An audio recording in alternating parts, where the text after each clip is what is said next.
My parents skipped my wedding, and then the lawyer arrived with a letter that stunned everyone in that room. I am Leah, and this is the story of how the most painful day of my life became the moment everything changed forever. Before I tell you what was in that letter, I need you to do something for me. Drop a comment right now telling me where you're rewatching this from. What country? What city? I want to know that I am not alone in this. Because what happened to me, it could happen to anyone. So go ahead, comment below. I will wait. Comment. Now, let me take you back to where it all started. My wedding day was supposed to be perfect. June 14th, a Saturday afternoon in Charleston, South Carolina. The sun was shining through the old oak trees at the venue, Spanish moss hanging like delicate curtains. Everything looked like a fairy tale. My dress was ivory lace, custom made. The flowers were white peonies and roses, exactly what I'd dreamed of since I was a little girl. My fiancé, Marcus, was waiting for me at the altar. He looked so handsome in his navy suit, his eyes already watering before I even started walking down the aisle. But there was something missing. 2 people, to be exact. My parents, my mom and dad, the 2 people who were supposed to be there more than anyone else, weren't there at all. Let me tell you about my parents. My father, Richard, was a successful real estate developer in Charleston. My mother, Patricia, was a retired teacher who spent her days volunteering at the local library and hosting dinner parties. From the outside, we looked like the perfect American family. Big house in the historic district, family photos on the mantle, Sunday dinners that always ended with my mama's famous pecan pie. But underneath that perfect surface, there were cracks, deep ones. My parents had always been controlling. They had opinions about everything in my life. What college I should attend, what major I should choose, what kind of career I should pursue, who I should date. And when I met Marcus, those opinions became even louder. Marcus was everything I ever wanted. Kind, funny, hardworking. He was a high school teacher, passionate about helping kids. He grew up in a working-class family in North Charleston. His dad was a mechanic. His mom was a nurse. They weren't wealthy, but they were good people. Real people. The kind of people who showed up when you needed them. My parents hated him from the moment they met him. Not because he was a bad person, but because he wasn't what they wanted for me. He wasn't from their world. He didn't have a trust fund or a country club membership. He didn't wear expensive watches or drive a luxury car. To them, he wasn't good enough. And they made sure I knew it. For 2 years, they criticized everything about Marcus. They made snide comments at family dinners. They refused to invite him to holidays. They told me I was making a mistake, that I was throwing away my future, that I would regret choosing him over their approval. The arguments got worse and worse. My mother would call me crying, saying I was breaking her heart. My father would give me the silent treatment for weeks. When Marcus proposed to me on a beach at sunset, I was the happiest I'd ever been. But when I called my parents to tell them, the line went quiet. Then my mother said, in that cold voice I'd come to know so well, "If you marry him, don't expect us to be there." I laughed it off. I thought she was just being dramatic. I thought when the day actually came, they'd show up, because that's what parents do, right? Wrong. 3 months before the wedding, I sent them their invitation. It was beautiful. Cream cardstock with gold lettering. I'd written a personal note inside, telling them how much it would mean to have them there. I got no response. I called. My mother answered, and I could hear the ice in her voice. "We meant what we said, Leah. We will not attend this wedding. We will not support this mistake." Then she hung up. I cried for 3 days straight.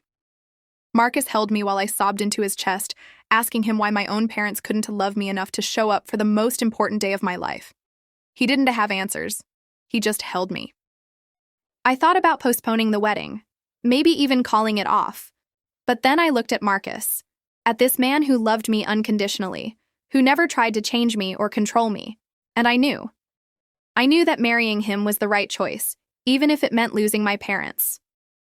The morning of the wedding, I woke up with a knot in my stomach. Part of me still hoped they'd show up, that I'd see them walking through the door, arms full of flowers, apologizing for everything. But deep down, I knew better.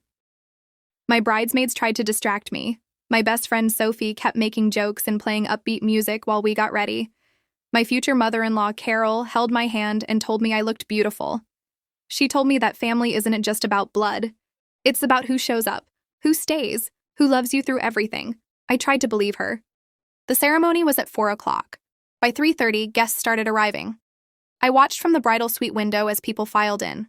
Marcus's S family, our friends, my Aunt Linda, my mom's S sister, who defied my parents by coming, my cousin Emma, but no sign of my mom and dad. The seats reserved for them in the front row stayed empty. At 3:55, my wedding planner Diane knocked on the door. "Leah, honey, it's time." I took one last look in the mirror. My makeup was perfect. My dress fit like a dream. But my eyes looked sad. You could see it, even through the smile I was forcing. I walked down that aisle alone. No father to give me away. No mother crying happy tears in the front row. Just me, walking toward the man I loved, past those 2 empty seats that felt like they were screaming at everyone in that room. I could feel people staring. I could hear whispers. Where are her parents? Can you believe they didn't come? That poor girl. But when I reached Marcus and saw his face, none of that mattered anymore. He was crying. He took my hands and whispered, "You were the bravest person I know." And for a moment, I believed him. The ceremony was beautiful. We wrote our own vows. Marcus promised to always choose me, to always show up, to never make me feel small or unworthy. I promised to build a life with him that was nothing like the one I grew up in. A life based on love, not control. When the officiant said, "You may kiss the bride," the whole room erupted in applause. Everyone stood up. It was like they were all trying to fill the space my parents had left empty. The reception was at the same venue, in a beautiful garden pavilion strung with lights. We had our first dance. We cut the cake. We laughed and hugged and celebrated.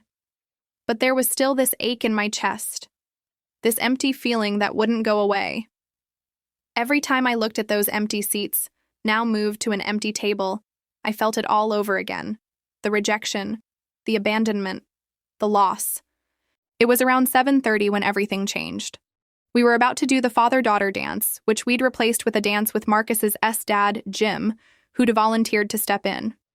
The DJ was about to announce it when the venue doors opened. A man in a dark suit walked in. He was older, maybe 60, with gray hair and glasses. He was carrying a briefcase. He looked completely out of place at a wedding. He walked straight toward me and Marcus. The room went quiet. Music stopped. Everyone turned to stare. I felt my heart start racing. Who was this man? What did he want? He reached our table and said, "Leah Thompson?" His voice was formal, professional. I nodded, unable to speak. "My name is Robert Chen. I'm an attorney. I need to speak with you. It is regarding your parents." My blood ran cold. Oh, God. Had something happened to them? Were they hurt? Dead? Despite everything, they were still my parents. I stood up so fast I almost knocked over my chair. "What is it? Are they okay?" He glanced around at all the people watching. "Perhaps we should speak privately." But I shook my head. "No. Whatever you have to say, you can say it here, in front of everyone." I don't know why I said that. Maybe I was tired of secrets, tired of hiding, tired of feeling ashamed. Mr. Chen nodded slowly. "Very well." He opened his briefcase and pulled out an envelope. A thick, cream-colored envelope with my name written across the front, in handwriting I recognized immediately. My grandmother's handwriting, my father's mother, who had passed away 6 months earlier. "Your grandmother, Eleanor Thompson, left specific instructions in her will," Mr. Chen said. "Instructions that were to be executed on your wedding day, regardless of whether it occurred before or after her passing." I took the envelope with shaking hands. Marcus stood beside me, his arm around my waist, holding me steady. I could feel every single person in that room watching, waiting. "Should I read it now?" I asked. "That was her wish," Mr. Chen replied. "She wanted you to read it surrounded by the people who love you, on the day you chose your own happiness." I opened the envelope carefully. Inside was a letter, written in my grandmother's elegant script, and as I started reading, tears began streaming down my face. "My dearest Leah, if you rereading this, it means you went through with your wedding despite your parents' objections. It means you chose love over fear. You chose yourself over their approval, and I am so very proud of you. I knew about Marcus long before I died. Your Aunt Linda told me everything. She told me how happy he made you, how he treated you with respect and kindness, how he made you laugh, and she told me how your parents were treating you both. The things they said, the ultimatums they made. It broke my heart. I want you to know something, sweetheart. Your parents weren't always like this. Your father, my son, grew up kind and open-hearted, but somewhere along the way, he forgot what really matters. He got caught up in appearances, in status, in control. And your mother, bless her, she followed right along. They built a life that looks perfect from the outside, but inside it's hollow, empty, cold. I tried to talk to them. I told them they were making a terrible mistake, that they were going to lose you, that money and status mean nothing if you don't have love, if you don't have family that shows up for you. But they wouldn't listen. They said I was too old to understand, that I didn't know what was best. So I did something I probably should have done a long time ago. I changed my will. Your parents expected to inherit everything. My house, my savings, my investments. And they will get something, a small allowance. Enough to live comfortably. But the bulk of my estate, roughly $2.3 million, is going to you, Leah. To you and Marcus. To help you build the life you deserve. The life I know you'll build with love at the center of it. There's one condition. You must use part of this money to buy a home. A real home where you'll raise your children with the values I tried to teach your father. Kindness, generosity, unconditional love. You must promise me that your children will never know the kind of conditional love your parents showed you, that they'll never have to choose between love and approval. I wish I could be there to see you in your wedding dress. I wish I could dance with you and tell you in person how proud I am. But I'm with you in spirit, and I always will be. Congratulations, my darling girl. You chose right, and I'm making sure you be rewarded for that bravery. All my love, forever and always, Grandma Eleanor. I couldn't have finished reading out loud. My voice broke on the last line. Marcus took the letter from my trembling hands and read the rest to the room. By the time he finished, there wasn't a dry eye in the place. People were crying. Sophie was sobbing into her husband's shoulder. Marcus's mom had her hand over her mouth, tears streaming down her face. Even the tough guys, Marcus's brothers and friends, were wiping their eyes. Mr. Chen reached into his briefcase again and pulled out another document. There's more, he said gently. Your grandmother also left instructions for me to read this aloud. It is a letter she wrote to your parents. I nodded, too overwhelmed to speak. Mr. Chen cleared his throat and began reading. Richard and Patricia, if you're rehearing this, it means you followed through on your threat. You actually missed your daughter's wedding. You actually chose your pride over your child. I raised you better than this, Richard. I taught you that love is what matters, that family shows up, that material things and social status are meaningless if you alone. You've made your choice. Now live with it. You'll receive $50,000 a year from my estate. That's it. The rest goes to Leah because she had the courage to choose love over approval, something you both forgot how to do a long time ago. I hope someday you wake up and realize what you've lost. I hope you find your way back to the people you used to be. But until you do, Leah deserves better. She deserves parents who show up. And if you want to be those parents, then at least she'll have the resources to build a beautiful life without you. With disappointment and love, Mom. The room was silent. You could hear a pin drop. Then, slowly, someone started clapping. It was Marcus's dad, Jim. Then Carol joined in. Then Sophie. Then everyone. The entire room erupted in applause. People were standing, cheering, crying, clapping for me, for my grandmother, for choosing love. I collapsed into Marcus's arms and just sobbed. All the pain, all the rejection, all the hurt I'd been carrying for 2 years came pouring out. But this time, they weren't just tears of sadness. They were tears of relief, of validation, of knowing that someone saw me, really saw me, and chose me. And chose. Mr. Chen handed me another envelope. Bank information and account details, he said. It's all been set up in your name. The money will be available Monday morning. Your grandmother wanted to make sure you had everything you needed to start your new life. I looked at him, this stranger who'd just delivered the most incredible gift I'd ever received. Thank you, I whispered. "Thank you for doing this." He smiled, and for the first time, his professional demeanor softened. "Your grandmother was an incredible woman. She talked about you constantly. She was so proud of you. It was an honor to help her make sure you knew that." After Mr. Chen left, the party continued, but it was different now. It felt lighter.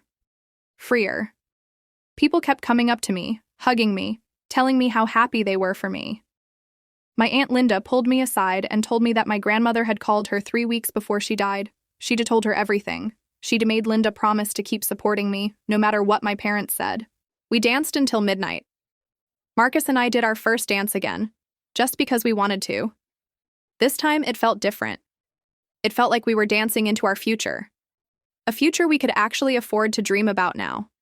A house, kids, security, freedom from the financial stress we'd been worried about. The next morning, Marcus and I woke up in our hotel room, still wearing our wedding bands, still on cloud nine. We ordered room service and sat in bed, talking about everything, about what we'd do with the money, about the house we'd buy, about the family we'd start. "Your grandmother saved us," Marcus said, holding my hand. "She gave us a chance most people don't get, to start our life without debt, without struggle, without having to choose between dreams and survival." I nodded, tears filling my eyes again. "She gave me something else, too.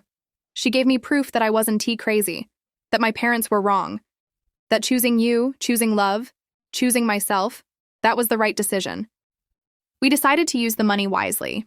We bought a beautiful house in Mount Pleasant, just outside Charleston. 3 bedrooms, a big backyard, a front porch perfect for morning coffee. We paid cash, just like my grandmother wanted. We set aside money for our future kids' education. We donated $100,000 to the high school where Marcus taught, to create a scholarship fund in my grandmother's name for students from working-class families who wanted to go to college. And we lived our lives exactly the way she'd hoped we would, with kindness, with generosity, with love at the center of everything. My parents never reached out, not after the wedding, not after they found out about the inheritance, not when we bought our house, not when I got pregnant with our first child, a little girl we named Eleanor. Maybe their pride was too strong. Maybe their shame was too deep. Maybe they really believed they were right all along. I won't lie and say it doesn't hurt. It does. Every milestone, every holiday, every moment I wish I could share with them, there's an ache. But Ivy learned something important. You can't force people to love you the way you deserve to be loved. You can't make them show up if they've decided not to. All you can do is surround yourself with people who do show up, who do love you, who do choose you. Marcus's parents became my parents. They were at every birthday party, every school play, every holiday dinner. They show up. Carol taught me her famous recipes. Jim taught our daughter how to ride a bike. They love me like I am their own. Because family isn't always blood. Sometimes it is the people who choose to stay. Sometimes I think about what would have happened if my grandmother hadn't done what she did. Would Marcus and I have made it anyway? Probably. We loved each other enough.